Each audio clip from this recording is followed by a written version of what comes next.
En so sê ons, baie dankie Heer, vir nog 'n pragtige dag, vir 'n voorreg om hier by die mooiste Kaap te mag wees en net die mooi in te neem.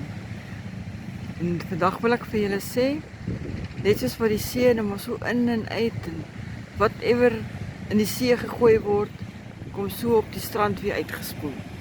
So wat ek vir julle wil sê vandag is, maak seker dat dit wat jy vir die wêreld gooi, mooi is en aanneemlik is vir die Here. En dat jy ander mense seën met dit wat jy vir hulle sê en dit wat jy teenoor hulle doen. Want dit is wat op die einde van die dag gaan terugkom na jou toe.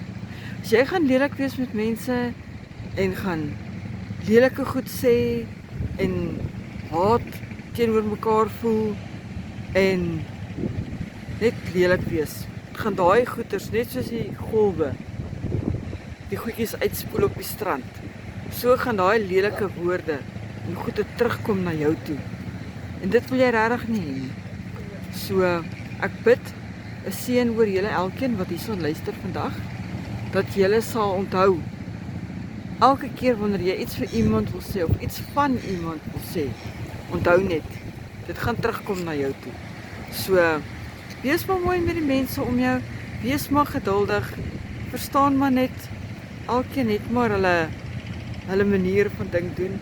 En as jy weet dat jy iets leliks doen, gaan dink bietjie daaroor na. Gaan dink bietjie hoe jy met mense praat, wat jy vir hulle sê. Jy weet, die feit dat jy nie hou van iets wat iemand doen nie, beteken nie hulle is verkeerd nie. Ek weet dit sê ek nou maar vir jou ook, maar ek meen mense kan maar bietjie dink ook oor hoe jy wat sê. En ja, miskien die way wat iemand iets doen is, dis die beste vir daai persoon. Dis hoe hy dit nou maar doen.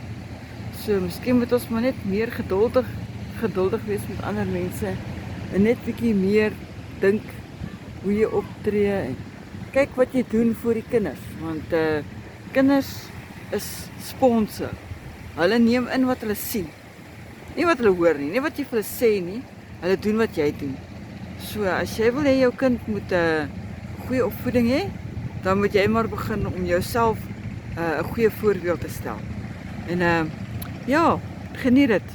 Ek kuier 'n bietjie hier in die Kaap en dit is so pragtig hierso en ons is so geseënd met sulke mooi weer. Dankie Here weer eens vir die voorreg.